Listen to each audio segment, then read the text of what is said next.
제가 이 스가랴 하면서 스가랴서가 원래 성경에서 제일 어렵다는 책입니다. 근데 어렵다는 생각을 해본 적이 별로 없는데요. 오늘 본문은 좀 어려웠어요. 제가 준비하면서 상당히 좀 어렵다 하는 생각이 들었는데, 이게 제일 강사나 목사가 제일 황당한 게 자기는 이해가 됐는데 듣는 사람이 전혀 이해가 안 되는 케이스. 자기는 조금 알았다 얘기하는데 듣는 사람은 대체 이게 뭔 말하는지 잘 안 될, 그게 제일 잘못 이제 공부하는 케이스거든요. 오늘도 혹시 그렇게 될까 좀 걱정이 되는데, 주님께 기도하고 은혜를 많이 주셔서 잘 전달이 되고 함께 은혜를 받을 수 있으면 좋겠습니다. 그러면 이게 일반 주석서나 일반 교회에서 배운 내용들이 거의 아닌데다가 여러분이 어떤 관주 성경, 주석 성경 어떤 해들어도 이 내용이 안 나옵니다. 거의 안 나오기 때문에 좋은 점도 있어요. 시비 못 건다는 거죠. 내가 잘못 가르쳐도 지들이 있어야 시비를 걸 거 아니야. 그런 좋은 점도 있어요. 근데 이제 상당히 조심스러운 부분이 좀 있습니다. 이제 그래서 기도하고 일단 시작합시다. 위대하시고 거룩한 주 하나님 감사합니다. 함께 하시고 도우시고 긍휼 베풀어 주셔서 오늘 주의 말씀을 풍성하게 허락해 주시고 지혜와 계시를 풍성하게 또 부어 주셔서 깨닫는 마음을 주시고 하나님의 말씀을 있는 그대로 잘 받아서 전할 수 있도록, 또 듣는 모든 사람들의 귀에 또 이 학자의 귀를 주시길 간구합니다. 아버지 하나님께서 또 귀에 복을 주시고 듣는 것에 주의하고 또 무엇을 듣는지 어떻게 듣는지 주의해서 마음의 말씀을 잘 간직하도록 도우시고, 또 전하는 자와 듣는 자가 함께 같이 이렇게 복을 받도록, 은혜 받도록, 같이 자라날 수 있도록 하나님께 도우시길 원합니다. 주의 성령께서 크고 강하게 임해 주시고 이 시간을 온전히 주관해 주십시오. 주의 승기도합니다. 아멘. 예. 우상 목자의 화가 있을지어다. 근데 17절 말씀입니다. 같이 읽을 말씀은 17절 말씀. 그 15절에서 17절이 우상 목자예요. 15절, 17절이 재림에 관한 것이고, 이 주제가 한 단어로 딱 하자면 우상 목자. 이제 요절은 17절입니다. 같이 읽습니다. 그 양떼를 버리는 우상 목자에게 화가 있을지어다. 칼이 그의 팔과 오른쪽 눈에 말이니 그의 팔이 깨끗이 마르고 그의 오른쪽 눈이 완전히 어둡게 되리라 하시니라. 신약에서 목자하면 개념이 뭐냐면 사도나 목사나 장로, 감독 이 말씀을 전하는 사람을 목자라 그러죠. 신약에서 목자하면 오늘 우리 목사의 개념이 좀 가깝죠. 구약에서 목자하면 말이죠. 다윗 왕이 목자였죠. 이스라엘의 목자가 다윗이거든요. 구약에서 목자하면 왕, 대언자, 제사장, 치리자. 신전 국가니까 이스라엘 백성이 양떼거든요. 백성이 양떼니까 목자는 뭐냐면 백성을 이끄는 사람, 지도자들이죠. 구약에서 이 목자란 개념은 치리자 개념입니다. 주로 이제 왕과 귀족이 이제 왕은 다 목자라 그래서 왕. 그러니까 이스라엘의 목자하면 왕이 일단 목자고, 다음에는 이제 제사장들이 이제 신정이니까 제사장이 다 목자가 되는 거죠. 그게 목자가 되고, 다음이 이제 대언자, 그리고 이제 장로들 있죠. 이런 사람들을 구약에서 목자라 합니다. 목자란 개념을 신약과 같은 개념으로 이 목사 개념으로 생각하시면 안 됩니다. 오늘도 여기 목자란 개념 나올 때 항상 그 개념을 잘 잡아놓으시고, 우상 목자의 화가 있을지어다 할 때는 우상 목자는 목사가 아니고 최고 지도자예요. 왕이라 이 말이죠.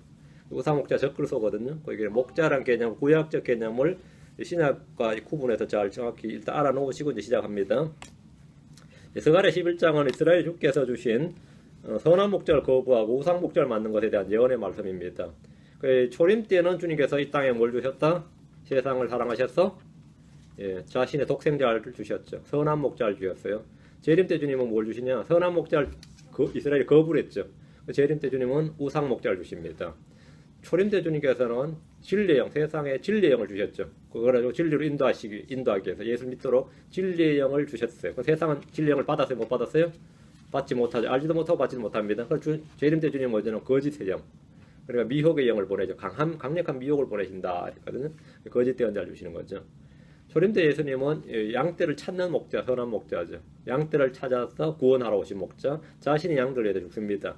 재림 때 주님께 주시는 우상 목자는 내가 한 목자를 일으키리니 했거든요. 그때 우상 목자를 일으킨단 말이에요. 그 양떼를 맡겨준 양떼도 버리고 죽입니다. 양떼를 죽이는 목자죠. 선한 목자는 자신이 죽고 우상 목자는 양떼를 죽인다. 죽음이 아니라 죽임이 돼요. 음과 임이죠. 죽임. 우상 목자는 죽인다 이렇게. 오늘 요 내용이 이제 오늘 주제 이 포맷입니다. 오늘 본문의 포맷이에요. 그래서 선한 목자이신 예수 그리스도는 자기 백성들로부터 거부되고 멸시와 미움을 받고 죽임을 당합니다. 죽으셨습니다. 우상 목자는 사람들이 받아들입니다. 우리 주님께서 요한복음 5장 3절에 내가 내 아버지 이름으로 왔는데 너희가 나를 받아들이지 아니하나 만일 다른 자가 우상 목자가 다른 자가 자기 이름으로 오면 너희가 그를 받아들이라. 근데 초림 때는 거부된 목자죠. 제는 받아들여지는 목자죠. 그게 누구냐? 우상 목자를 받아들인다. 본문 예언되어 있습니다. 주님 마지막 때 거짓 대언자들, 거짓 사도들, 거짓 교사들의 출몰과 더불어 거짓 그리스도의 등장. 그죠? 거짓 그리스도 짐승이죠. 거짓 그리스도의 등장에 대해서 말씀하셨습니다. 마가복음 13장 6절에 많은 사람이 내 이름으로 와서 내가 그리스도라 하며 많은 사람을 속이리라 했습니다. 그리스도 이름으로 와서 많은 사람을 속이는 자들이 있는데 한 명이 아니라 많은 사람이라 그러니까 자칭 그리스도라는 사람, 자칭 성령이라는 사람들은 지난 2000년 동안 계속해서 이 땅에 등장했습니다. 누가복음 21장 8절에 그분께서 이르시되 너희가 속지 않도록 주의하라. 많은 사람이 내 이름으로 와서 내가 그리스도라 하며 때가 가까이 왔다 하리라. 그러므로 너희는 그들을 따라가지 말라. 이 많은 사람이 내 이름으로 왔어. 우상 목자, 사꾼 목자, 거짓 목자들은 사람들을 속이는 자들입니다. 이들은 내가 그리스도라, 때가 가까이 왔다 하면서 사람들을 속입니다. 속지 않기 위해서 우리는 진리의 말씀을 공부해야 됩니다. 속지 않게 해서 진리의 말씀을 공부해야 된다. 이게 중요한 말. 이렇게 우리가 지나가는 하는 말로 하니까 이 말씀을 잘 흘려들어요. 속지 않게 해서 뭐 해야 된다? 진리의 말씀을 공부해야 됩니다. 속지 않게 해서 성령을 받아야 된다. 그게 아니에요. 속지 않게 해서 진리의 말씀을 공부해야 됩니다. 말씀 공부 안 하고 뭐 성령이 다 가르쳐 주시는데 뭐 이런 사람 있죠. 그건 완전히 그게 진짜 속임수입니다. 성령이 자기 귀에다가 뭐 소곤소곤 하신다. 그런 건 성경에 없어요. 물론 뭐 사무엘 같은 케이스에 뭐 사무엘을 불렀고 한데 신약에 그런 예는 성경에 안 나옵니다. 그런 게 없어요. 근데 이제 실제로 이 우리 교회 생활을 해보면 의외로 그런 체험을 하는 사람이 많아요. 그 간증을 하면 저는 이제 들으면서 혀를 차고 속에서 막 의분이 일어나는데 보통 사람들 부러워하거든요. 부러워해요. 마켓에 갔는데도 이거 사라 저거 사라 말해주고 마켓에 갔는데 귀에 누가 소곤소곤하면서 이거 사라 저거 사라 하더라 이거예요. 응? 선 보러 갔는데 이 여자랑 결혼하지 말라 뭐 이렇게 말도 해주고 뭐 이런 거 실제로 그런 간증 저도 많이 들었거든요. 많이 들었는데 정말 성령을 받아야 되는 게 아니라 뭐 해야 된다고? 진리의 말씀을 공부해야 됩니다. 마귀는 속이는 자고 거짓이압입니다. 사탄은 자신을 빛의 천사로 가장합니다. 사탄은 세상이란 밭에 사람들의 마음속에 가라지를 뿌리고 불화의 씨를 뿌립니다. 사탄은 성도의 마음속에 있는 주의 말씀을 빼앗아갑니다. 언제나 핵심이 뭡니까? 말씀이죠. 핵심은 말씀입니다. 우리는 언제나 깨어있어야 됩니다. 자, 본문을 보겠습니다. 스가랴 11장 1절 오 레바논아 내 문들을 열어 불이 내 백항목들을 삼키게 할지어다. 오 레바논아 오 예루살렘아 하면 쉬운데 이거 지금 이스라엘 이야기인데 1절에 오 레바논아 해가지고 이제 본문을 처음부터 이제 이 성경을 이제 강의하려는 사람들한테 좀 한 방 먹이는 좀 뒤집어 놓는 본문이에요. 본문 다 이스라엘에 관한 말씀인데 1절부터 17절까지가 다 이스라엘에 관한 말씀인데 오 레바논아 하니까 이 레바논은 우리가 아는 레바논은 뭐죠? 국가죠. 나라잖아요. 그 레바논의 백향목 레바논. 오 레바논아 내 문들을 열어 불이 내 백향목들을 삼키게 할 때. 그러니까 레바논이 문을 열면 레바논이 어떻게 되는가요? 불이 다 타버린다. 레바논은 백향목이 레바논의 상징이에요. 그 백향목이 타버린다 이 말 레바논이 망해버린다 이 말이에요. 그 문들을 열어라 이거. 그래서 불이 붙어서 불이 내 백향목을 삼키게 할지다. 그럼 누가 문을 열겠어요? 근데 본문은 다 이스라엘 관한 말씀인데 시작이 오 레바논아 이렇게 하니까 이제 이 성경 주석을 시작할 때부터 이제 좀 어려움을 겪게 만듭니다. 레바논은 하나님께서 아브라함에게 약속하신 땅으로 약속의 땅에 레바논은 이스라엘이 경계에 속합니다. 신명기 1장 7절 8절에 보면 출애굽한 이스라엘에게 들어가라 주신 땅에 대해서 이렇게 주님 이 경계를 말씀해 주셨는데 돌이켜 이동하여 아모리 족속의 산으로 가고 거기에 가까운 모든 곳으로 가며 평야와 산지와 골짜기와 남쪽과 해변과 가나안 족속의 땅과 레바논과 가나안 족속의 땅과 레바논과 큰 강 유프라테스 강까지 가라. 경계가 유프라테스 강까지고 이쪽은 지중해까지고 아래는 이집트까지 강까지 가라. 보라 주가 너희 조상 아브라함과 이삭과 야곱에게 맹세하여 그들과 그들의 뒤를 이은 그들의 씨에게 주겠다고 한 땅을 내가 너희 앞에 두었은즉 들어가 그 땅을 소유할지니라 하셨느니라. 이 정도 땅이 되면 굉장히 큽니다. 이스라엘 역사적 이런 땅을 차지해 본 적도 없지만 주님은 원래 이 땅을 차지하라고 말씀하셨어요. 레바논은 원래 이스라엘이 준 땅이죠. 이스라엘은 그 땅을 들어가서 이제 소유하면 됩니다.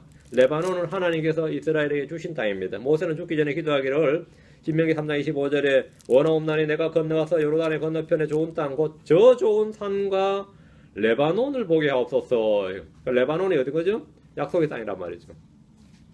이것은 본래 이스라엘 주신 영토이며 국경입니다. 신명기 11장 24절에도 너의 발바닥으로 밟는 곳이 다 너희 것이 되리니 곧 광야와 레바논에서부터 강 유프라테스 강. 그러니까 레바논에서부터 광야, 레바논, 유프라테스 강에서부터 맨 끝 바다, 이건 지중해죠. 맨 끝 바다까지 너희 지경이 되리라 했으니까 엄청난 거죠. 이스라엘 사람이라 불리는, 이스라엘 사람이라면 이 사실을 모를 리가 없을 겁니다. 한국 사람들보다 뭐라 그래요? 저 간도는 우리 땅인데 만주는 우리 땅인데 그런 말하죠. 만주 족속들 미치게 말이야. 어? 우리가 우리 땅인데 그런 식의 국경이 벌써 우리 땅인데 그래요. 그런 식으로 하는데 이스라엘 사람들에는 예, 레바논 하면 저 본래 우리 땅인데 말이야. 유프라테스 하면 저까지 우리 땅인데 지중해 저건 다 우리 땅인데 그죠? 광야 저기 시나이 반도 광야는 다 우리 땅인데 말이야. 다 우리 땅인데 이거죠. 이걸 이스라엘 사람들은 모르는 사람이 없습니다. 요서 1장 3절 4절에도 내가 모세에게 말한 같이 너희 발바닥으로 밟은 모든 것을 내가 너에게 주었나니 주님께 줬다 이거예요. 곧 광야와 시나이 반도죠. 곧 광야와 이 레바논에서부터 큰 강 유프라테스 강에 이르는 해쪽 속의 온 땅과 또 해지는 편을 향하여 대해까지, 대해가 이제 지중해입니다. 대해까지 너희 지경이 되리라. 유프라테스에서 지중해까지, 레바논에서 큰 강 그리고 광야까지. 이게 이스라엘 땅인데 이걸 줬다고 주님이 주셨다고 요수아에게 바로 말해서 이 땅 차지하라고요. 이스라엘이 출애굽 때 밟은 땅 광야와 레바논에서 유프라테스 강과 지중해까지 모두가 이스라엘이 주신 땅입니다. 오 레바논아 이 말은 뭐죠? 우리나라 사람으로 치면 뭐죠? 오 감도야 뭐 맞나? 아니면 오 백두산아 뭐 이런 거예요. 한국도 지금 제가 제일 지금 아닌데 중학교 때인가 처음 들은 게 백두산이 한국 땅이 아니라는 거예요. 그게 뭐 그러니까 반이 천지못이 반 경계 갈라져 반은 중국산 땅이고 반은 한국 땅이라고 상당히 충격받았어요. 한국 사람은 다 백두산이 뭐예요? 한국 땅인 줄 알죠. 백두산이 굉장히 크거든요. 저쪽은 장백산이라 그래가지고 이름도 장백산이야. 그래서 반은 지금 현재 국경이 그렇습니다. 그 천지못 중앙으로 섞어가지고 저쪽은 중국 땅, 이쪽은 뭐 한국 땅, 북한 땅이라 그렇게 야 황당하다 그러죠. 마찬가지로 이 이스라엘 사람들에게 레바논 하면 본래 자기들 땅입니다. 오 레바논아 내 문들을 열어 불이 내 백향목을 삼키게 할지어다 했는데 이런 이유 때문에 레바논은 오랫동안 이스라엘과 그 적대적 관계가 아니라 우호적 관계였고 거의 속국이었습니다. 그 이스라엘은 레바논의 머리가 된 적이 있습니다. 이스라엘이 레바논의 머리예요. 그 이스라엘이 성전 지을 때 어디서 공출을 다 해왔어요? 레바논에서 가져왔죠. 석공이든 목공이든 다 거기서 다 가져왔어요. 이스라엘이 레바논의 머리라는 거예요. 이스라엘이 대단하단 말이죠. 예레미야 22장 6절 7절에 주가 유다 왕의 집에게 같이 말하노라 내가 내게 길르앗이 되며 레바논의 머리가 될지라도 내가 레바논의 머리가 될지라도 내가 레바논의 머리가 될지라도 내가 반드시 너로 하여금 광야와 사람이 거주하지 아니한 도시들이 되게 하리라. 내가 너를 쳐서 멸할 자들을 예비하리니 그들이 저마다 자기 무기를 가지고 내 최상품 백향목을 베어 불에 던지리라. 바로 백향목을 베어서 불에 던진다. 이게 바로 지금 이겁니다. 레바논 멸망이죠. 레바논의 백향목은 성전 건축과 왕궁 건축에 사용된 나무들로 가장 수려하고 좋은 것을 말합니다. 이스라엘의 주요 건축물들이 모두 레바논의 백향목으로 지어졌습니다. 사람에게 쓰일 때는 왕족이나 귀족이나 치리자들, 제사장들에 사용되는 말이 레바논의 백향목이에요. 나무를 사람에 비교할 때 레바논의 백향목은 언제나 귀족, 치리자들, 제사장들에 쓰이는 말이고 레바논의 문들을 열어서 불이 백향목을 삼킨다는 것은 바로 이들을 멸한다는 말입니다. 왕족, 귀족, 치리자들, 제사장 이런 걸 다 멸해버린다. 시편 29편 5절에 주의 음성이 백향목들을 꺾나니 참으로 주께서 레바논의 백향목들을 꺾으시는도다. 레바논의 백향목들을 꺾으신다 이 말이 뭐냐면 이스라엘의 치리자들 다 꺾으신다 이 말입니다. 이스라엘 치리자들 레바논의 백향목한데 한국 사람들 지금은 아닐 것 같은데 한국 사람들에게 그 건축물에서 고급 건축 잘 산다 좀 산다는 사람들 하면 이태리 대리석이라고 그랬어요. 그 이태리 대리석 하면은 이태리 대리석을 뭐가 집을 지었다 뭐 했다 그러면 그건 잘 사는 사람이란데 지금은 뭐 아니겠죠. 예전엔 그랬었어요. 근데 이스라엘 사람들이 좀 산다. 그 사람들은 이스라엘 산지 나무가 아니라 항상 뭐라고 레바논 백향목이야. 그걸로 집을 짓고 성전 짓고 다 하는 거예요. 왕궁도 다 레바논의 백향목을 짓고. 그 레바논의 백향목을 꺾으신다. 그 레바논의 백향목이 뭐냐면 이스라엘의 고관들 최소한 상중하로 나왔을 때는 상에 해당하는 사람들이 레바논 백향목입니다. 레바논의 백향목은 천년왕국에서 이스라엘의 번영과 복을 상징하는 나무입니다. 시편 92편 12절에 의로운 자는 종려나무같이 홍하며 레바논의 백향목같이 자라리로다 했고, 시편 104편 16절에도 주의 나무들은 수액이 가득하니 곧 그분께서 심으신 레바논의 백향목들로다. 백향목 하면 어떤 사람들이라는 거죠? 의로운 사람, 주님께 복을 주신 사람, 이런 거죠. 천년왕국의 이스라엘 사람들의 강성함과 위대함을 레바논의 백향목에다가 비유를 한 겁니다. 바벨론의 침공으로 바벨론의 침공으로 이제 구약에서 이스라엘의 그 백향목을 지은 집들이, 예루살렘에 있던 백향목을 지은 집들이 뭐 성전이든 왕궁이든 주요 건물들이 다 불타고 없어졌습니다. 이 말은 이제 그냥 눈에 보이는 성전이, 건물도 다 불타고 없었지만 왕과 귀족들, 높은 자들은 모두 다 죽임을 당하거나 포로로 잡혀갔습니다. 그게 바로 이 레바논 백향목이 꺾어지는 거예요. 근데 백향목을 지금 나무로 보는 거죠. 왜냐하면 계속 2절 봅니다. 전나무야 그 백향목이 넘어지고 강한 자들이 노략을 당하였으니 울부짖을지어다. 오 바산의 상수리 나무들아, 또 그 포도나무 숲이 무너져 내려서니 울부짖을지어다. 그 전나무, 백향목, 지금 뭐냐, 바산의 상수리 나무, 포도나무 나오죠. 이게 전나무, 가시나무, 찔레나무, 종려나무, 포도나무, 무화과나무, 올리브나무 등은 모두 다 사람을 표현하는 말입니다.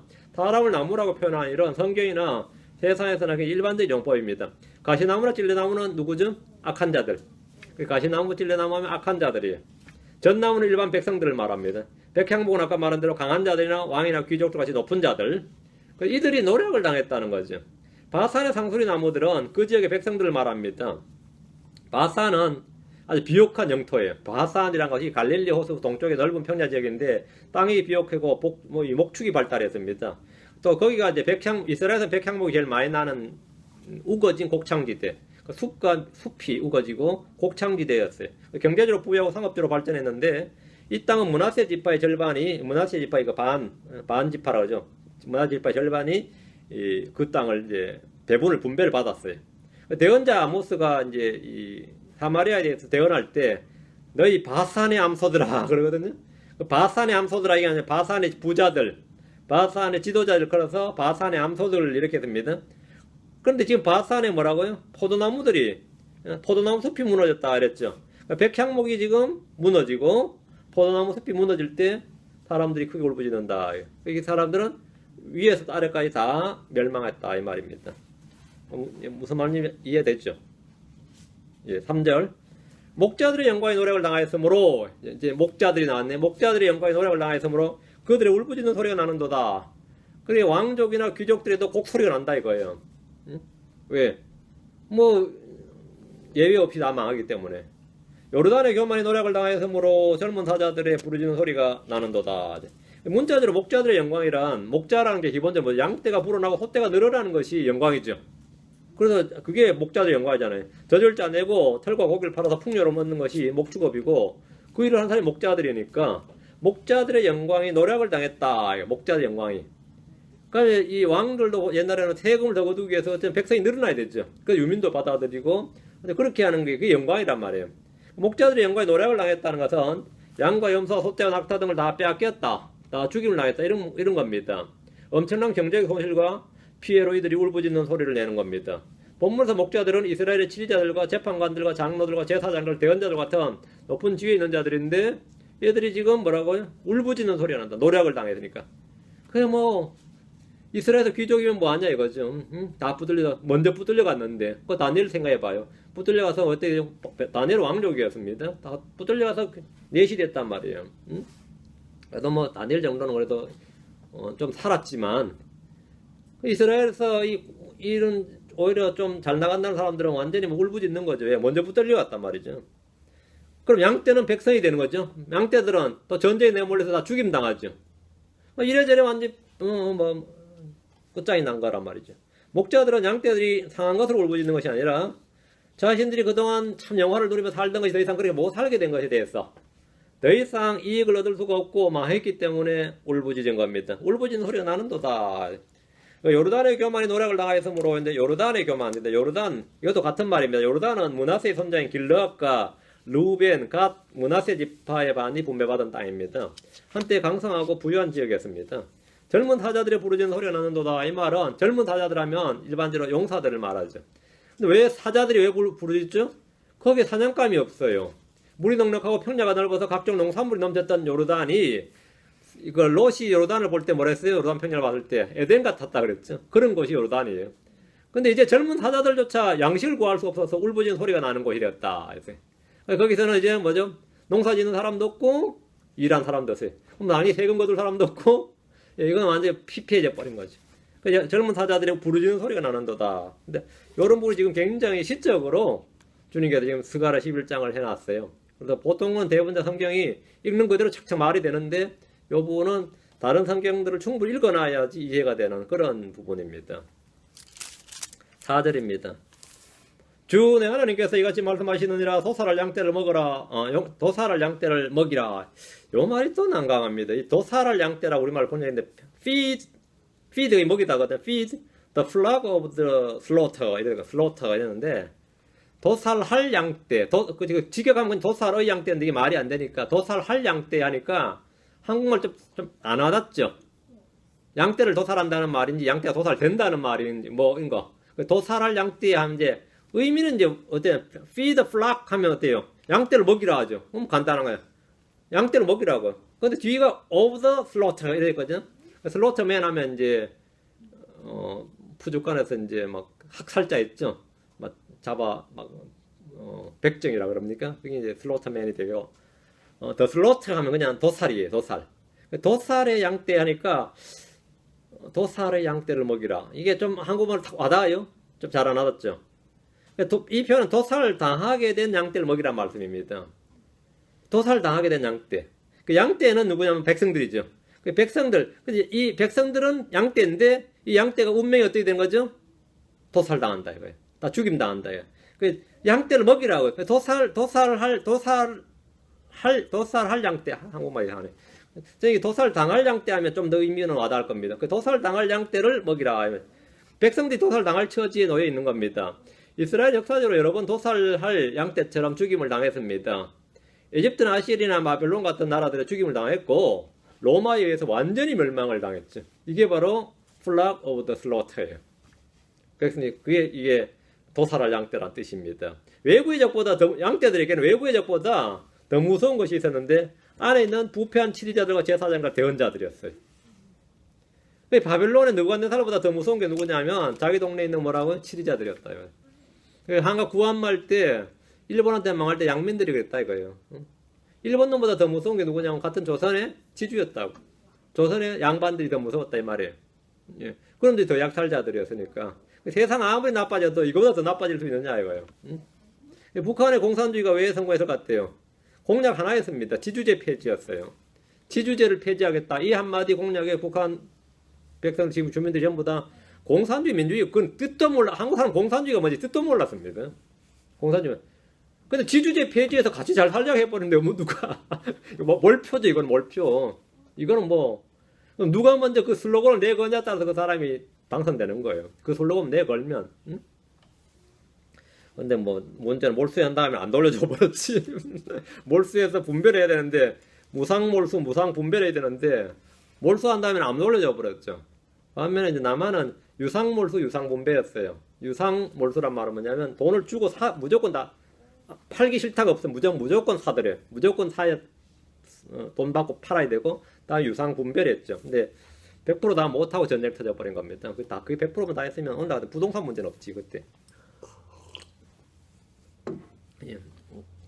하나님께서 양떼를 먹으라고 한 목자들이 도리어 지금 양떼를 도살하고 있었습니다. 이 일은 마지막 때 유대인들이 겪게 될 일입니다. 마지막 때는 이방인들의 때로서 유대인들은 이방인의 발에 밟히고 도살당하는 양들과 같이 됩니다. 특히 주를 믿고 하나님의 명령을 지키는 남은 자들은 목배임을 당해 죽습니다. 그러니까 flock of the slaughter 말이 되죠. 영어로 이게 딱 와닿는데 예, 제가 한국말로 이게 지금 열을 딱 와닿아야 됩니다. 이게 시편 44편 22절에 참으로 우리가 종을 토록 주를 위해 죽임을 당하며 도살당할 양같이 여겨졌나이다. 여기는 정확히 나왔네요. 도살당할 양같이 여겨졌나이다. 이렇게 우리가 종을 토록 주를 위해 죽임을 당하며 이거 대환란 이야기거든요. 도살당할 양같이 여겨졌나이다. 남은 자들은 이 도살당할 양같이 된 거죠. feed the flock 이런 양들을 먹이라고요. 목자들의 직무는 양들을 먹이고 감독하는 겁니다. 주님께서 내 양들을 먹이라, 내 어린 양을 먹이라 했습니다. 이것이 목자들에 주신 주님의 명령입니다. 닭꾼 목자들은 양들을 먹이는 것이 아니라 양들을 먹어버립니다. 먹이랬더니 지가 먹어버린다 이거지. 예. 다음 5절입니다. 그 떼를 소유한 자들, 양떼죠. 그 떼를 소유한 자들은 그것들을 죽이고도 스스로 죄 없다하며 그것들을 파는 자들은 말하기를 내가 부자가 되어서 주를 찬송하리로다 하고 그것들의 목자들은 그것들을 불쌍히 여기지 아니하느니라. 이게 우상 목자죠. 이 구절을 교회 시대에 적용해서 초대교회 성도들은 이런 식으로 죽임을 당했다 이렇게 해석하는 애들도 있지만 본문에서는 이스라엘을 말합니다. 또 영적으로 해석해서 오늘날 교회의 사꾼 목자들, 그죠? 그래서 양떼를 죽이고 팔고 또 불쌍히 여기지 않는다. 이래서 오늘날 이제 월급쟁이 목사들에 대해서 이제 써먹을 수도 있고 이런 건 이제 영적 해석입니다. 본문에서는 정확한 교리적인 거는 뭐냐면 이스라엘은 흩어진 양, 목자 없는 양, 잃어버린 양입니다. 등기에 따르면 이스라엘은 뭐죠? 흩어져 버린 양이죠. 목자 없는 양, 잃어버린 양입니다. 역사에서도 그런 적이 있지만 대환란 때 유대인들은 잡혀서 죽임을 당하는데 죽임을 당하든가 종으로 노예로 삼아서 팔리든가 아니면 뭐 다른 마지막에 나오는 것처럼 불쌍히 여기지 아니하느니라 이래 됐죠. 이런 대접을 받는데 유대인들이 노예 시장에서 팔리는 사람들, 노예 시장에서 팔리는 그런 대상이 된다는 겁니다. 죽거나 죽임을 당하거나 팔리거나 어떤 이 긍휼이나 어떤 불쌍히 여기를 받지 못하는 족속이 되는 거죠. 그래서 유대인들의 목숨을 파리 목숨처럼 여기는 시대가 됩니다. 그들은 유대인들을 죽이는 것에 대해서 죄의식이 전혀 없습니다. 그들을 사람이 아니라 짐승으로 여기기 때문에 상품처럼 노예로 매매하면서 내가 부자가 되었은즉 주를 찬송하려다 이렇게 말한다는 겁니다. 그것들의 목자들은 그것들을 불쌍히 여기지 아니하느니라 했는데 역사적으로는 유대가 멸망하기 전의 모습이고 예언적으로는 대환란 때의 모습입니다. 유대 치리자들 제사장들은 오히려 적그리스도와 결탁을 해서 아부하고 권력을 받아 누리며 부자가 되어서 죽어가는 백성들을 불쌍히 여기지 않습니다. 이들 목자들은 양떼 안전에 관심이 없고 그들을 먹이지도 않고 찾지도 않습니다. 에스겔서로 갑니다. 34장 6절 8절 10절 이걸 한번 찾아보겠습니다. 중요한 구절이에요. 에스겔서 34장 6절 8절 10절 에스겔 34장 6절 8절 10절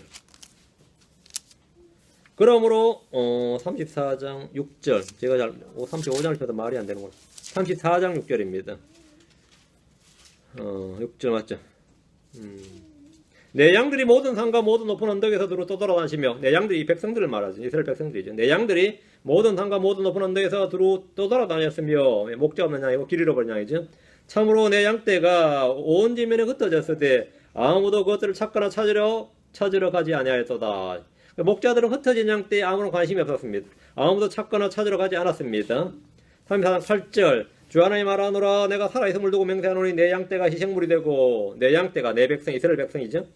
들의 모든 짐승에게 들의 모든 짐승함이 이교도들이죠. 들의 모든 짐승에게 먹이가 되었으나 이는 목자가 없었기 때문이로다. 내 목자들이 내 양떼를 찾지 아니하고 오히려 자기만 먹이고 내 양떼는 먹이지 아니하였도다. 전부 다 역사적이면서 예언적이죠. 양들이 희생물이 되고 들의 모든 짐승의 먹이가 되었습니다. 그러나 목자들은 양떼를 찾지 않았고 자기만 먹입니다. 10절 주 하나님이 같이 말하노라 보라 내가 목자들을 대적하노라 내가 내 양떼를 그들의 손에서 요구할 것이며 그들로 하여금 양떼 먹이는 것을 그만두게 하리라. 또한 목자들이 다시는 자기를 먹이지 못하리니 내가 내 양떼를 그들의 입에서 건져내어 그들에게 먹이가 되지 아니하게 하리라. 주님은 양떼를 돌보지 않는 목자들을 대적하시고 오히려 그들의 손에서 목자의 손에서 양떼를 건져내세요. 목자의 손에서 양떼를 건져내라. 요즘 양들은 똑똑해가지고 목자를 몰아내기도 하고 그래요. 요즘 양떼는 보통 양떼가 아니에요. 요즘 양들은 뿔도 있고요, 이도 갈고 막 발톱도 있고 그래가지고. 어리버리한 목자들은 그냥 당합니다. 근데 어쨌든 이때의 목자들은 그렇지가 않았어요. 그들의 손에서 양떼를 요구하심으로 책임을 물으십니다. 그리고 목자들을 다시는 목자 되지 못하게 하십니다. 6절 말씀, 다시 에스라로, 스가랴 나와서 11장 6절. 내가 다시는 그 땅의 거주민들을 불쌍히 여기지 아니하리라. 주가 말하노라. 오라, 내가 그 사람들을 각각 자기 이웃의 손과 자기 왕의 손에 넘겨주리니 그들이 그 땅을 칠지라도 내가 그들의 손에서 그들을 건져내지 아니하리라. 주님의 심판입니다. 내가 불쌍히 여기지 아니하리라. 이 말씀은 이스라엘에 대해서 오래 참으심이 끝난 거예요. 그리고 긍휼을 거두시는 모습입니다. 이로써 심판이 집행됩니다. 불법과 범죄로 얼룩진 유대인들은 각각 자기 이웃의 손에 넘겨지고 이교도의 침략으로 멸망해도 주님께서 그들을 건져내지 않겠다. 오히려 넘겨주시겠다 말씀합니다. 구약에서도 그런 역사가 있었지만 신약에서는 이제 AD 70년이죠. 주 예수를 배척함으로써 2000년간 온 세상으로 흩어져 짓밟혔는데 이걸 디아스포라라고 합니다. 역사에 있었던 일입니다. 그래서 온 세상으로 흩어져서 건증을 받지 못했습니다. 건의를 받지 못했어요. 대환란 때 그들은 다시 한번 각각 자기 이웃의 손과 왕의 손에 넘겨집니다. 내가 그들의 손에서 그들을 건져내지 아니하리라. 이 말씀은 대환란 기간 동안 말합니다. 이거는 1260일 동안 이 말이에요. 야곱의 고난이 끝날 때 주님은 그들을 다시 건져내십니다. 건져내지 않는 것은 기간이 있어요. 7절 오 양떼에 가련한 자들아, 가련한 양떼들아 이 말입니다. 양떼에 가련한 자들아 이 말. 양떼야 불쌍하고 가련한 자들이죠. 내가 도살할 양떼인 너희를 먹이리라. 도살할 양떼인 너희를 먹이리라. 내가 두 막대기를 내게로 취하여 하나는 아름다움이라며 다른 하나는 연합이라고 그 양떼를 먹였느니라. 아름다움이라고 연합이라고. 이게 에스겔서에 이 내용이 쫙 나오는데 제가 그래 에스겔서 내용은 안 찾겠습니다. 이게 북왕국과 남왕국 이스라엘과 유다를 이제 두 막대기라고 합니다. 도살할 양떼는 이게 도살당할 양떼죠. 주를 버린 백성들은 길 잃은 양떼, 목자 없는 양떼, 가련한 양떼, 도살할 양떼, 도살당할 양떼입니다. 주님은 그들을 먹였다고 하십니다. 하나님은 그들을 먹였지만 그들은 주를 버렸습니다. 내가 두 막대기를 취하여란 말은 이스라엘과 유다의 두 왕국을 말합니다. 내가 그 양떼를 먹였느니라. 이 말씀대로 주님은 그들에게 땅을 주셨고 심지 않은 나무들과 짓지 않는 집들과 파지 않는 우물들을 주셨습니다. 주님은 주셨어요. 이것은 역사적 사실입니다. 내가 도살할 양떼인 너희를 먹이리라 했는데 대환란 때 짐승의 표를 받지 않는 신자들은 먹을 것이 없어서 굶어 죽게 됩니다. 그럼 주님이 어떻게 되죠? 그들을 먹여야 된다. 주님 먹이겠다 이거예요. 주님 이들을 광야에서 42개월 동안 부양하시고 또 남은 자들을 먹이신다는 말씀입니다. 칼로 죽임을 당할 자들도 많은데 이들이 뭐죠? 제단 아래 있는 혼들 있죠? 칼로 죽임을 당할 혼들도 많은데 이들이 도살할 양떼, 도살당할 양떼입니다. 도살할 양떼의 너희를 먹이라 했는데 뭐 일부는 죽고 일부는 살아남고 일부는 도망쳐서 살아남고 이런 이야기예요. 내가 그 양떼를 어쨌든 먹였느니라 했죠. 예, 과거의 사건이고 또 미래의 사건입니다. 8절입니다. 또한 한 달 동안에 내가 새 목자를 끊었노라. 내 혼이 그들을 심히 싫어하였고 그들의 혼도 나를 몹시 싫어하였느니라. 이 구절은 진짜 주석 찾으면 이제 찾는 사람이 멘붕됩니다. 다 틀려요. 또한 한 달 동안에 내가 새 목자를 끊었노라. 이 구절의 해석이 가장 분분한 말씀 중에 하나입니다. 새 목자가 누군지 한 달 동안에 어느 때를 말한 건지 감을 잡을 수가 없기 때문입니다. 새 목자를 예언적으로 바빌론 왕국의 뒤를 잇는 페르시아, 그리스, 로마 제국 이렇게 해석하는 왕국을 말한 것이라고 하는데 그럼 한 달 동안에 이거하고 안 맞죠. 이건 제국은 역사인데 한 달 동안에란 말이 안 맞고 새 목자를 이제 영적으로 해석해서 이거는 킹제임스 성경에서 이렇게 해석하는 사람 좀 있을 겁니다. 왕과 치리자들과 제사장들 아니 왕과 제사장 대언자 이렇게 이게 새 목자 이 클래스로 세 부류로 해석을 해서 왕과 왕 치리자 뭐 같이 놓고 제사장 대언자 이렇게 해서 이들을 한 달 만에 주님께서 끊어버리신다. 그래서 멸망 직전 한 달 만에 이들이 모두 죽거나 포로로 사로잡혀 버린다. 이런 뜻으로 해석하는 겁니다. 여기 좀 더 와닿나요? 주님께서는 이들을 몹시 싫어하셨고 이들 역시 주님을 몹시 싫어했습니다. 여기에 이제 좀 난감하죠. 주님께서 이들을 몹시 싫어하셨다는 거예요. 몹시. 반대 이들은 또 뭐라고? 이 새 목자는 주님께서 끊어버린 새 목자는 주님을 몹시 싫어했어요. 들어가죠. 적대 관계죠. 그러니까 교리적으로 새 목자의 정체를 밝히라면 새 목자 대신 누군 같아? 세 명인데 누군 같아? 그들 역시 하나님 몹시 싫어. 하나님도 그들을 엄청 싫어했어요. 그리고 주님께서 그들을 끊어버리신다. 끊어버리신다는 말은 죽여버린다, 멸망시켜버린다 이 말이거든요. 의미가 기본적으로 그렇죠. 그럼 뭘 것 같아요? 근데 우리 계시로 나오죠. 용과 짐승과 거짓 대언자입니다. 용과 짐승과 거짓 대언자.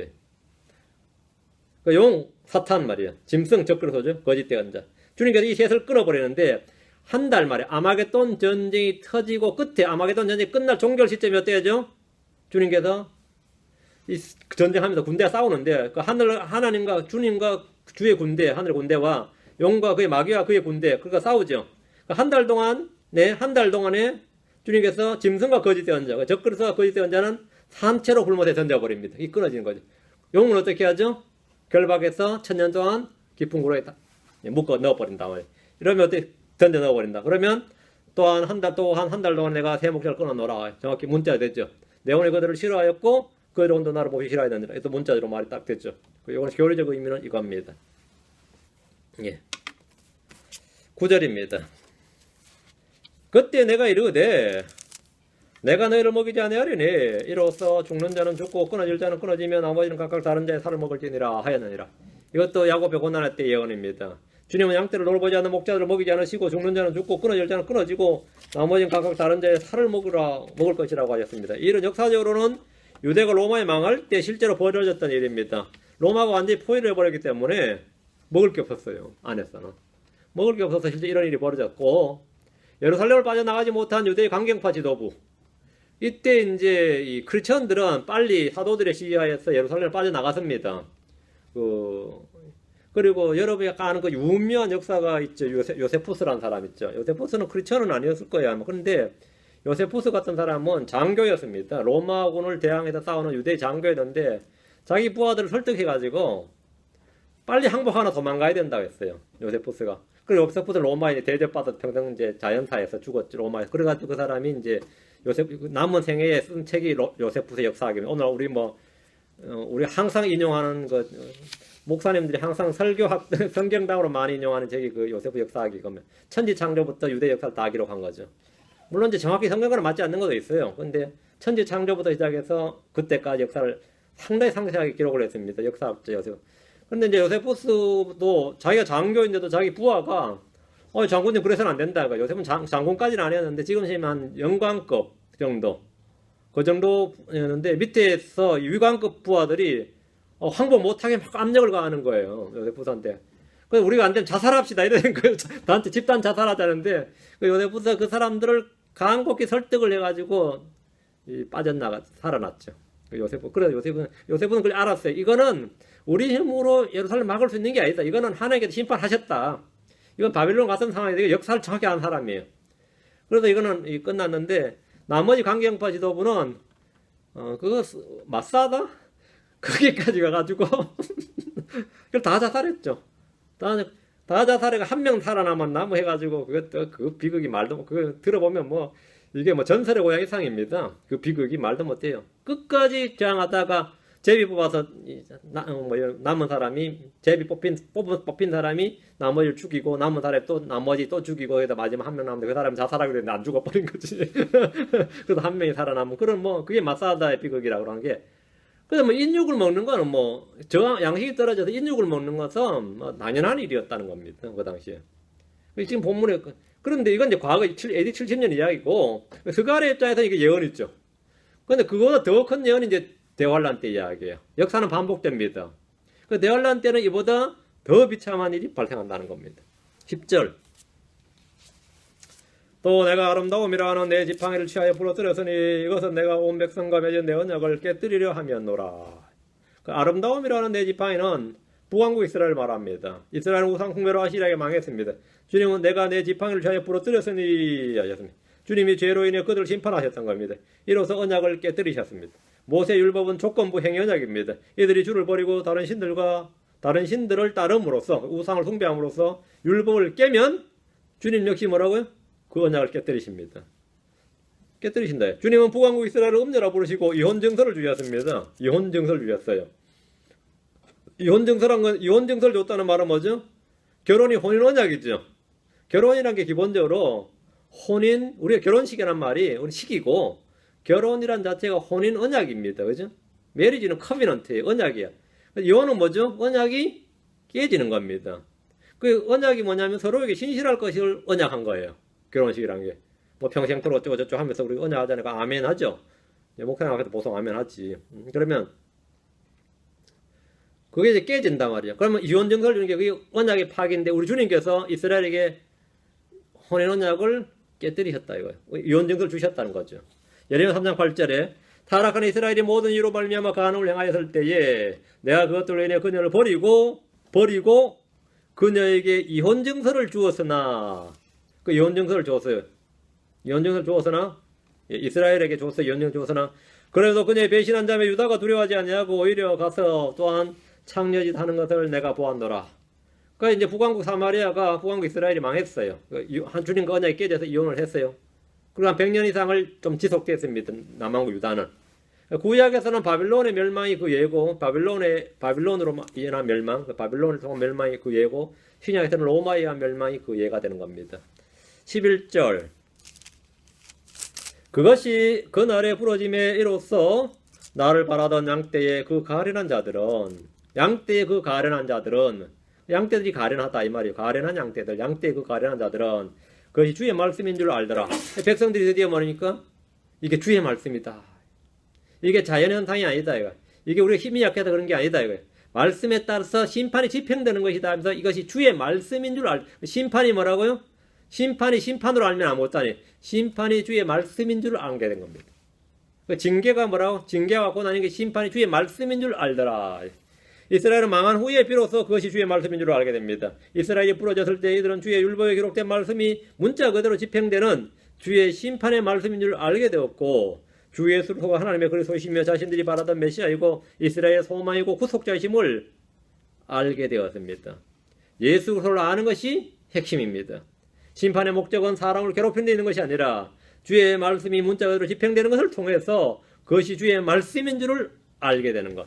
그것이 주의 말씀인 줄 알게 되는 것. 그리고 예수님이 주 하나님이신 것을 알게 하는 데 있습니다. 그것이 심판의 목적입니다. 그 심판을 선포하면서 항상 뭐죠? 이로써 뭐가? 주를 알리라. 너희가 주를 알리라. 12절입니다. 11장 12절. 내가 그들에게 이르되 너희가 좋게 여기거든 내 값을 내게 주고 그렇지 아니하거든 그만두라 하매 이에 그들이 은 30개를 달아 내 값으로 삼으니라. 이건 어디서 익숙하죠? 신약성경 읽어본 사람이라면 이 구절 어디서 본 기억이 있을 겁니다. 자, 마태복음으로 갑니다. 27장 9절 10절입니다. 마태복음 27장 9절 10절.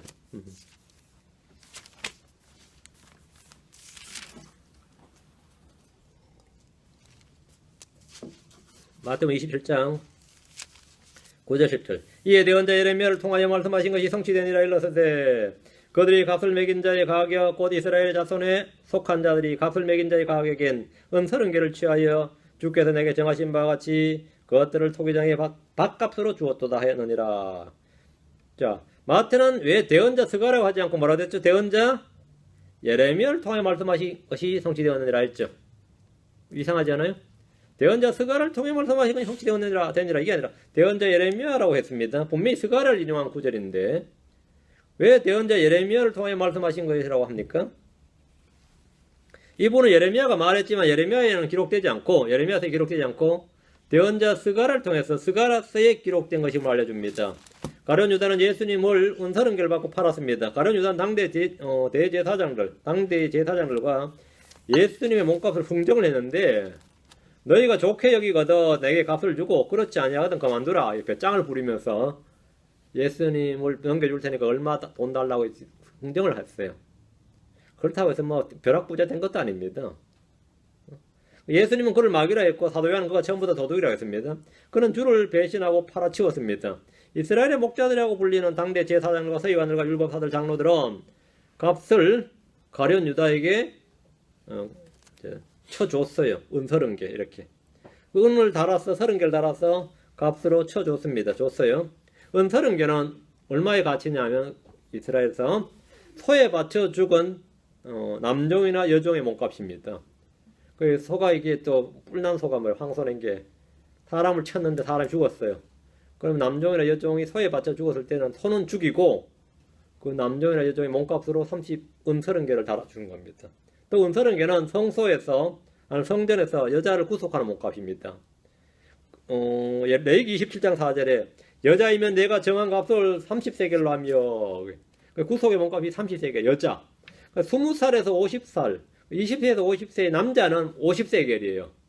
남자는 50세겔인데 예수님 팔릴 때조차도 그 50세겔의 정당한 가치를 못 받고 정상적인 유대인 남자의 몸값이 아니라 종의 몸값, 여자의 몸값에 해당하는 액수의 거래가 됐습니다. 온세일이었던 거죠.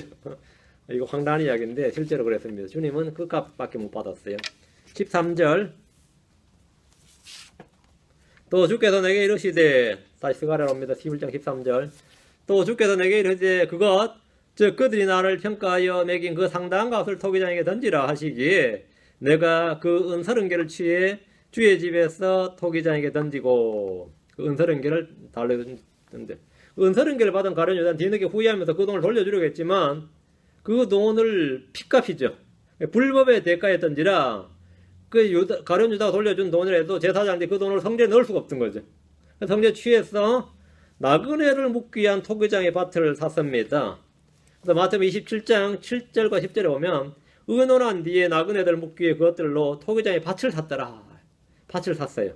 그러나 이 밭을 피밭이라 불렀는데 성경 말하기를 마태복음 27장 10절에 주께서 내게 정하신 바와 같이 그것들을 토기장의 밭값으로 주었도다 하였느니라. 그래서 정확히 성경 말씀이 성취가 된 거죠. 근데 이걸 이제 성경을 자세히 읽어보면 약간 놀라울 장면, 약간 좀 의문, 아니면 약간 놀라울 장면이 있어요. 12절에 보면 내 값을 내게 주고 이렇게 말했죠. 내 값을 내게 주고 이랬고 13절에서는 내가 그것을 토기장에 던지고 이랬고 내가라고 했어요. 그 내가가 누구예요? 좀 이상하지. 12절에서 값을 달라고 흥령한 사람은 가룟 유다거든요. 그렇죠? 가룟 유다가 값을 주로 치르했는데 내가 그랬고 13절에서는 주의 집에서 돈을 취해서 토기장의 밭을 산 사람들 누구죠? 제사장들이죠. 제사장들이 밭을 샀는데 내가 했단 말이지. 본문에 내가 그 은서른개를 취해 던졌다 이렇게. 주님은 당연히 죽고 묻히셔야 되니까 주님 이렇게 하실 수는 없죠. 주님 하는 일은 아닌데 성경 계속 내가라고 되어 있단 말이죠. 마치 주님이 하신 것처럼 본문이 지금 기록되어 있어요. 그렇게 말하고 있습니다. 이건 뭘 말하는 거냐요? 또 성경에 못 쓴 오류를 만들고 이게 뭘 말하느냐 하면 주님은 마귀를 사용하시고 악한 자를 사용하셔서 자신의 일을 이루시기 때문에 내가 이렇게 말씀한 겁니다. 그러니까 예를 들어서 욥을 시험한 자는 마귀인데 그를 통해서 욥을 연단하신 분은 누구죠? 하나님이시죠. 내가 욥을 시험했다 그러면 물론 마귀가 시험했죠. 내가 욥을 시험했다 이 말이 됐죠. 다윗에게 인구조사를 하도록 격동시킨 자 누구죠? 마귀죠. 인구조사를 허락하신 이는 하나님입니다. 하나님께서 다윗에게 인구조사를 하겠다 이렇게 되어 있거든요. 하나님께서는 사탄을 뭔다고? 사용하신단 말이에요. 사탄이 한 일을 뭐라 했다고요? 내가 했다 이렇게 주님께서 이렇게 말씀하신다 이거죠. 성경에서 이런 일은 굉장히 많습니다.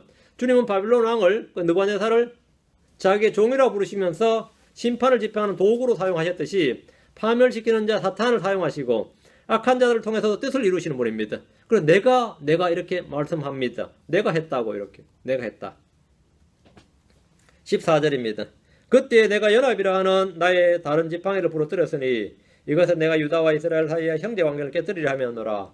이번엔 연합이라는 지팡이를 부러뜨렸는데 아름다움이라는 지팡이를 부러뜨렸던 주님께서 나머지 하나 연합이라는 지팡이 막대기도 부러뜨리셨습니다. 이 두 개의 막대기는 이스라엘과 유다인데 둘 다 부러졌고 이 둘 사이 형제관계도 깨뜨려졌습니다. 남북왕국은 본래 이스라엘이란 야곱의 12아들이니까 형제지만 이 남북왕으로 갈라지면서 원수가 되어버렸어요. 원수처럼. 우리는 복음서에서 유대인과 사마리아 사람들이 서로 교제하지 않는 걸 보는데 형제관계가 깨어졌기 때문입니다. 유대인과 사마리아인, 유대인과 이방인 사이에는 높은 벽이 있고 깊고 넓은 골이 있습니다. 건널 수 없는 깊고 넓은 골이 있어요. 그래서 이걸 누가 하나로 만들 수 있느냐? 벽을 허물고 중간 높인 벽을 허물고 그 골을 메울 수 있는 그건 누구냐? 예수님이죠. 예수는 이 둘을 하나로 만드십니다. 주의 재림 때 유대인과 사마리아인들은 한 왕국을 이룹니다. 두 왕국이 아니라 한 왕국을 이룬다. 15절입니다. 15절. 주께서 내게 이르시되 또한 어리석은 목자의 기구들을 네 개로 취할지니라. 기구들을 되게 인스트루먼트입니다. 인스트루먼트는 뭐냐면 피아노 음악에 쓰면 도구가 되고요. 군인들한테 쓰면 무기가 돼요. 인스트루먼트. 병기가 돼. 병기란 뜻이죠. 어리석은 목자의 병기들을 네 개로 취할지니라. 목자들의 병기, 목자들의 도구, 무기 다 됩니다. 이게 목자의 기구들인데 어리석은 목자의 기구들 하면 어리석은 목자 하면 지금 여기서 누구냐면 적그리스도나 짐승 이걸 말합니다. 그의 무기들이에요. 예수님은 선한 목자이신데 유대인들은 선한 목자를 팔아버렸습니다. 그들은 선한 목자를 죽였습니다. 주님은 그들에게 어리석은 목자를 주었습니다.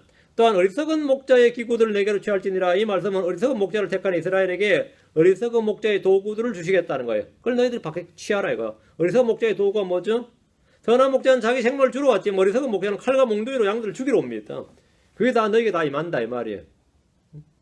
어리석은 목자는 뭐 칼과 몽둥이로 양들 죽이러 와요.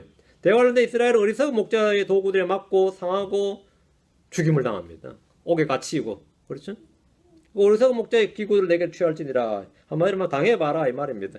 어리석은 목자는 짐승을 일컫는 말입니다. 그는 사꾼 목자 또는 우상 목자라 불립니다.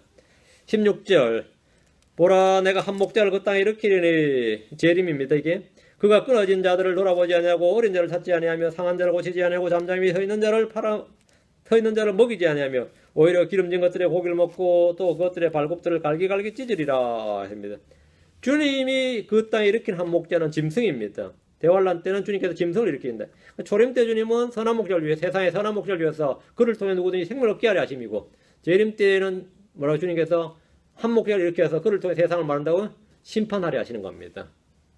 이 차이를 잘 아셔야 됩니다. 주님이 그 땅에 일으킨 한 목자는 짐승 적그리스도입니다. 놀랍게도 적그리스도는 주님께서 이 땅에 일으킨 한 목자입니다.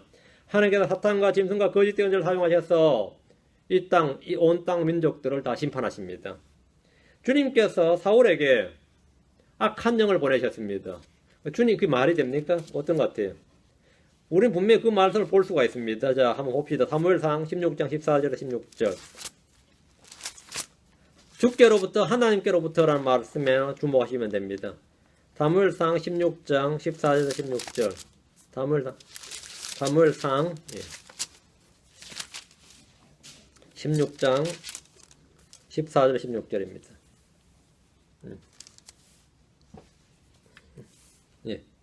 그러나 주의 영께서 사울을 떠나고 사울은 주의 기름 부음 받은 자였거든요. 그래서 주의 영이 있었습니다. 주의 영께서 사울을 떠나고 주로부터 온 악한 영이 그를 괴롭게 함으로. 잘 보세요. 누구로부터 왔다 그래요? 악한 영이 주로부터 왔다잖아요. 사탄으로 왔다 그게 아니고 주로부터 온 악한 영 이랬죠. 주로부터 온 악한 영이 그를 괴롭게 함으로 사울의 신하들이 그에게 이르되 이제 보소서 하나님으로부터 온 악한 영이 왕을 괴롭게 하온즉 이제 우리 주는 왕 앞에 있는 왕의 신하들이 명령하다 솜씨 있게 하프를 살 줄 아는 사람을 구하게 하소서. 하나님으로부터 온 그 악한 영이 왕에게 임할 때에 그가 손으로 타면 왕이 나으시리다 하니 음악 치료를 한번 해보자 했죠. 그 하프로 음악 치료를 한번 해보자. 주님은 세겜 사람들에게 악한 영을 보내셨습니다. 그래서 세겜 사람들은 아비멜렉을 배반했습니다. 주님은 아합에게 거짓말하는 영을 보내셨습니다.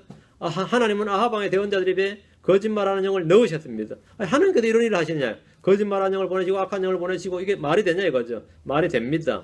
뒤로 와서 열왕기상 22장 23절. 열왕기상 22장 23절. 22장 23절. 하나님의 이런 성품에 대해서는 이제 오해가 없어야 됩니다. 그러므로 이제 보소서 주께서 거짓말한 영을 왕의 이 모든 대언자들 입에 넣으셨고 누가 넣었다고요? 주께서 넣으셨다죠. 거짓말하는 영을 넣었다. 거짓말하는 영을 대언자들 입에 넣었다 이거예요. 그러니까 그 대언자들은 뭐죠?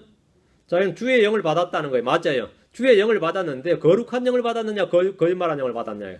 난 주께로부터 영을 받아서 악한 영을 받았느냐 거룩한 영을 받았느냐. 난 주께로부터 영을 받았다 이거예요.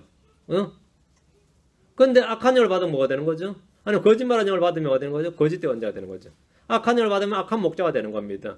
주께로부터 난 뭘 받았다 이거. 주께로부터 받았다는 게 중요한 게 아닙니다. 주께서 거짓말한 영을 이 모든 대언자 입에 넣으셨고 또 주께서 왕에 관하여 화를 말씀하셨나이다 아니라 했죠. 거짓 대언자들의 입에서 나온 거짓말은 거짓의 아비에서 나온 것임에도 이 모든 것을 주님께서 하셨다. 주님께서 하셨다. 내가 했다. 이렇게 말했습니다. 이 시대에 거짓 교사들이 많은 것도 다 이런 이유 때문입니다. 대환란 때 온 세상을 속이는 자와 마귀가 있고 거짓 대언자가 있습니다. 성경은 하나님께서 세상에 강한 미혹을 보내셨다고 합니다. 자, 데살로니가 후서 2장 11절입니다. 데살로니가 후서 2장 11절. 이런 까닭에 하나님께서 그들에게 강한 미혹을 보내사. 잘 보세요. 누가요? 하나님께서 그들에게 뭘 보냈어요? 강한 미혹을 보내사. 주님께서는 분명히 오순절에 이 땅에 성령을 보내셨습니다. 진리의 영을 보내셨어요. 그러나 대환란 때는 강한 미혹을 보내셔서 온 세상을 속이는 자가 활개를 칩니다. 강한 미혹을 보내사 그들이 거짓말을 믿게 하시리니. 성령은 진리를 믿게 하시는 분이죠. 강한 미혹을 보내면 뭐죠? 거짓을 믿게 한다. 거짓 대언자는 거짓을 믿게 합니다. 주님은 이미 세상에 진리의 영을 보내셨지만 복음을 거부한 자들은 그것을 받을 수가 없습니다.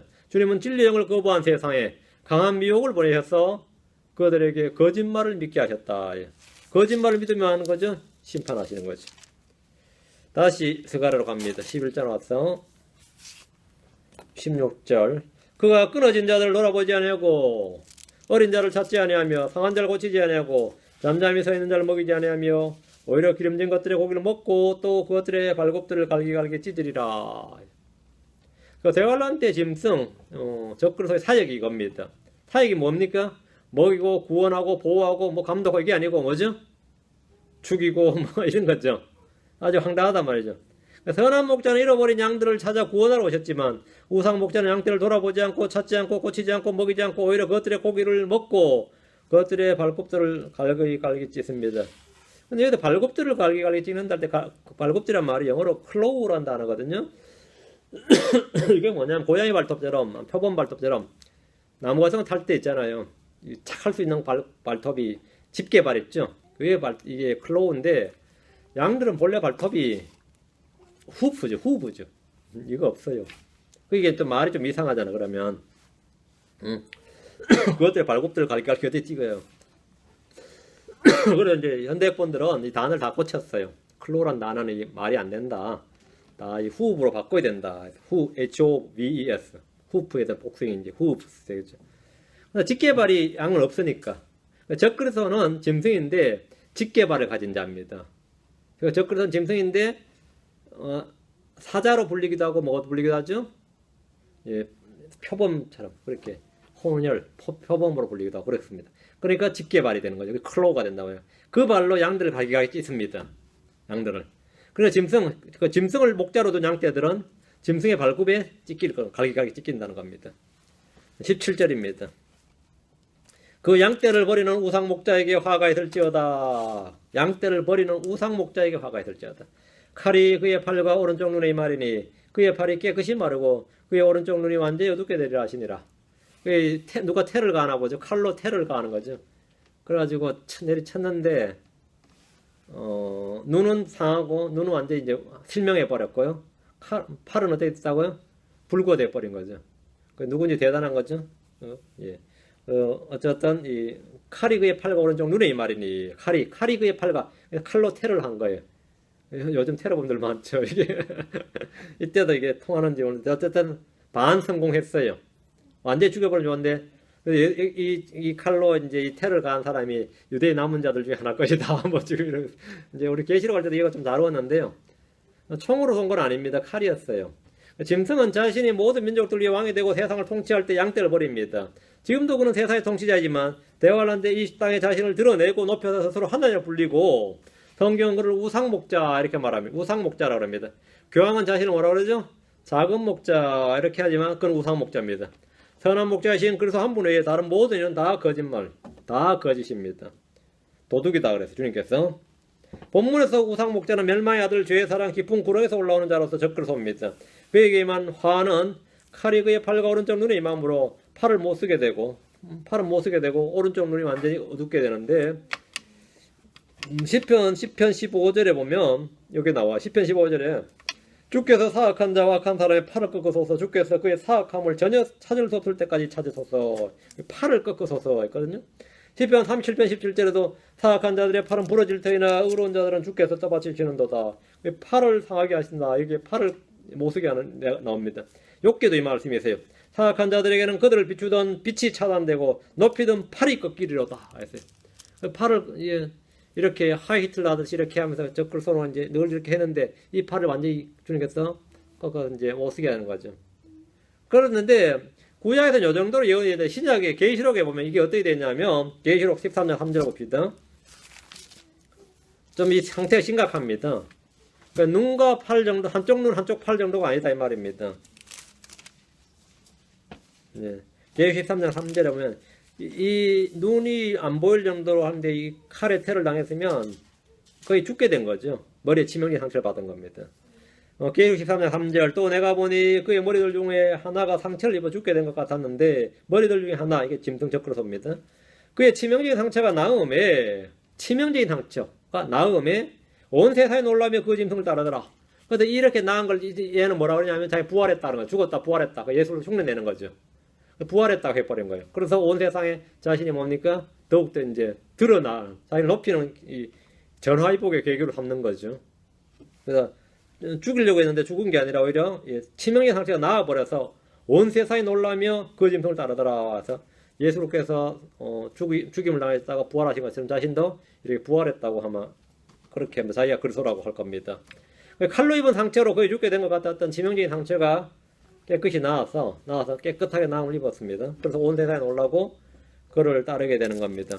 이것이 이제 재림 때의 주님께서 초림의 선한 목자를 거부한 자들에게 재림 때 주어지는 우상 목자가 누군지를 밝혀주신 겁니다. 스가랴를 통해서 그 우상 목자까지가 이제 되고, 그리고 이제 다음에 12장이 이제 예루살렘의 구출입니다.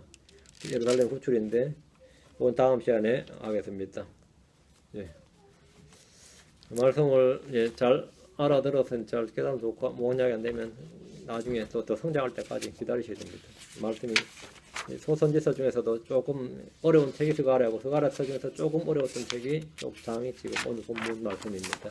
상징이 많았던 거죠. 예. 뭐 그렇다고 해서 완전 은유라 그런 건 아니고요. 충분히 다른 이 문자적 구절들로 입증이 되는 말씀들입니다. 그리고 한국말의 번역이 약간 이제 완벽하지는 못하니까 그게 이제 한계인데 우리가 약간 오해할 수도 있고 그런 부분이 있는데 잘 이해할 수 있도록 반복해서 들으시면 됩니다.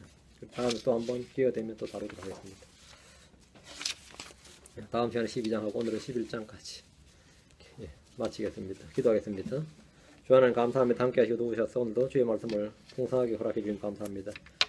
말씀 들은 모든 혼들에게 복을 주셔서 이 말씀이 듣는 모든 이들이 참으로 기쁨으로 은혜롭게 또 권능 있게 경이롭게 영감 있게 들을 수 있도록 해주시고 또 말씀을 깨닫게 해주시길 간구합니다. 저희로 하여금 성장하게 해주셔서 이 말씀의 과거와 현재와 미래 이 세대와 대상을 정확히 올바른 말씀을 나누어서 정확하게 그것을 알 수 있고 깨달을 수 있도록 해주시길 간구합니다.